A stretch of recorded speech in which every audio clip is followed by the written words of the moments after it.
duties of the office to exercise the duties of the office to which I have been elected, to which I have been elected, and that I will Third I will. time as chair of Richland County Council. Share with me a little bit of your thoughts of how does it feel going into leader of council? Yeah, I'm looking forward to this term as chair. I'm excited about the opportunity to work with new members of county council.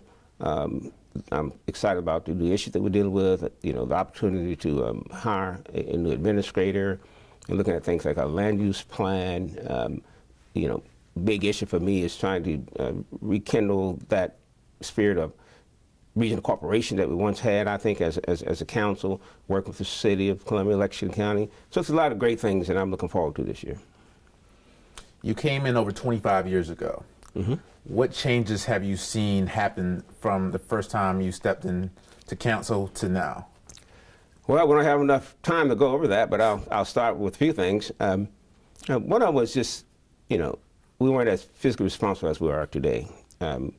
When I first came to council, I remember the first meeting we started talking about a $6 million budget deficit that we had to deal with, and making that choice of doing with that.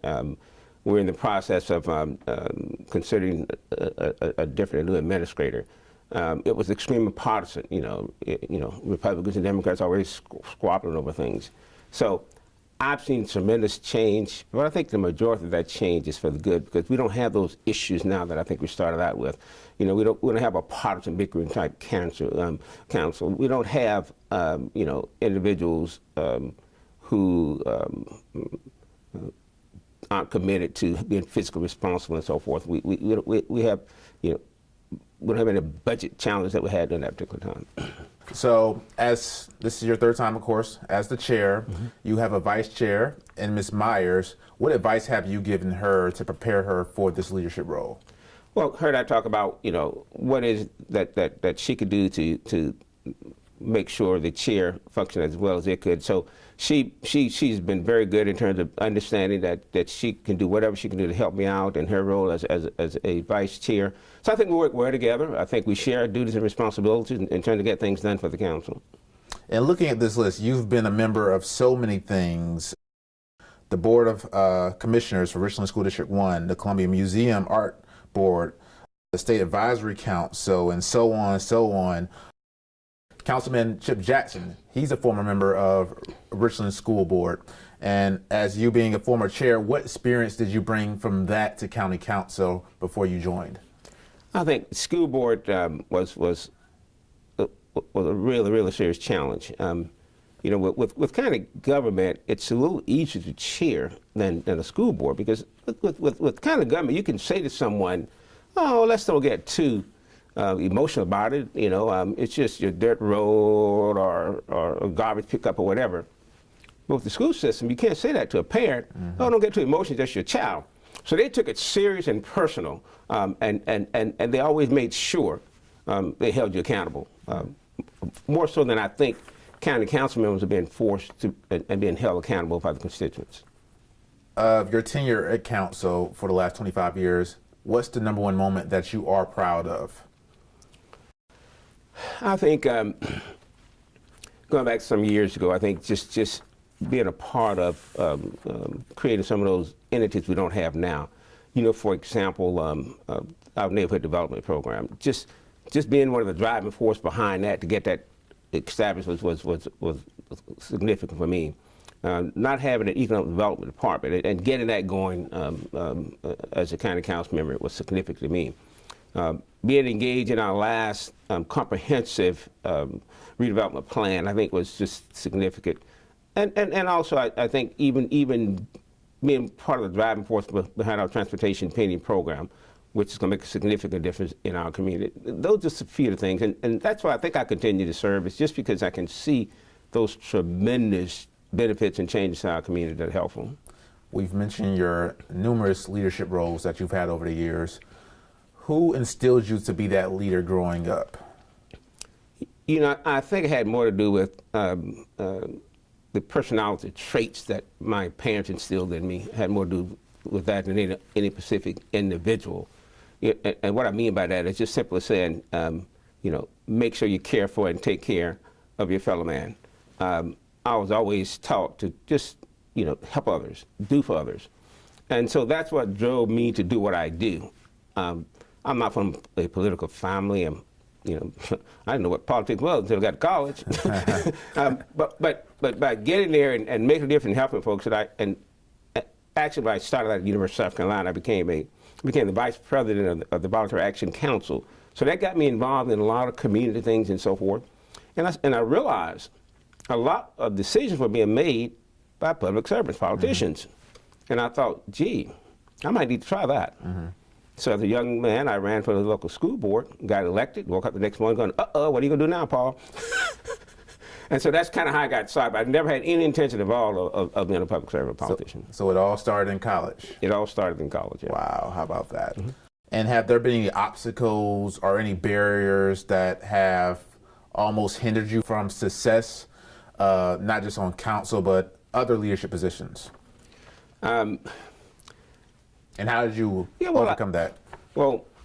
Barriers, just getting where I am now, the barriers of just getting the education to be able to do what I need to do. I think that was a barrier, a challenge in terms of, getting through college and pretty much paying your own way and that kind of thing. So that was the first challenge. And I think another one is trying to get individuals to not expect unrealistic behaviors out of you. In other words, for you to do things for them that are not in the best interest of the community as a whole. So just meeting those challenges with individuals sometimes who have unrealistic expectations is a challenge. You have to say to those individuals, no, that's not what I'm elected to do, and that's not what I can and will do. So that's a challenge sometimes. And sometime early on trying to finance a campaign, unfortunately, it costs to run, so meeting those kind of challenges. And then also, too, it's just the whole time you also have to work a full-time job. And trying to figure out how to manage your time can be a challenge. And I bet a lot of people come to you about time management because you are working a full-time job. You are the chair of 10 other council members. How is your time management in dealing with all this stuff?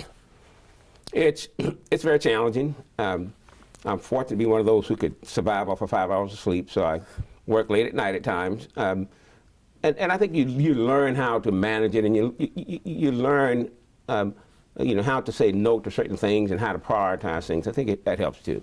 But it's always busy and challenging. It is you that make us successful. It is you that make sure we stay on top of things and do what we need to do for your community.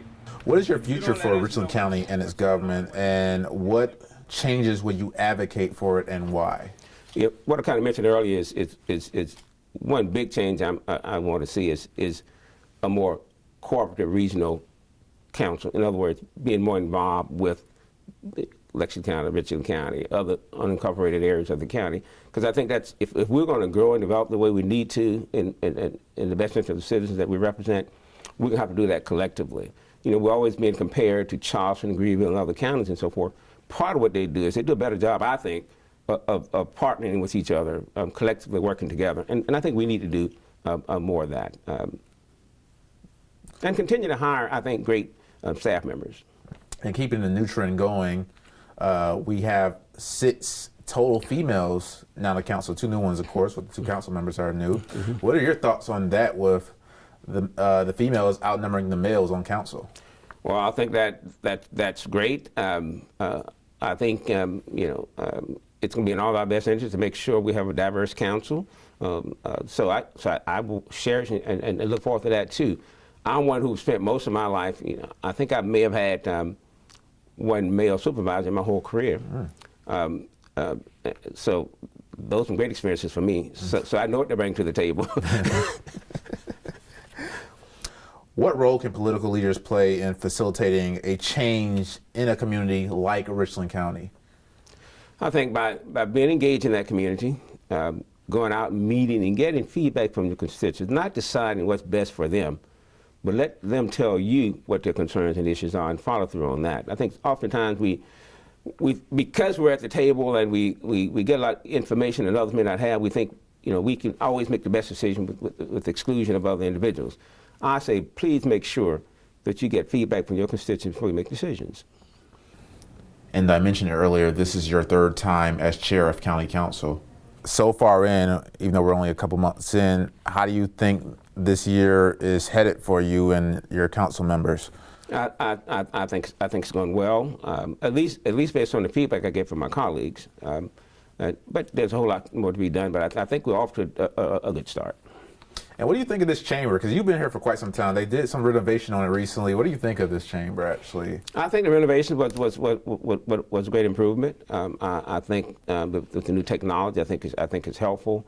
So overall, I think it's a great improvement. I think I don't like losing a few of the seats that we lost because I'm concerned about the public, making sure we have enough space for the public. But other than that, I think it's been advantageous for us. And it's pretty much a second home for you. Pretty much a second home. Sometimes I think they wonder what job is my real job, and I have to remind folks my real job is the one that pays at Midland Technical College.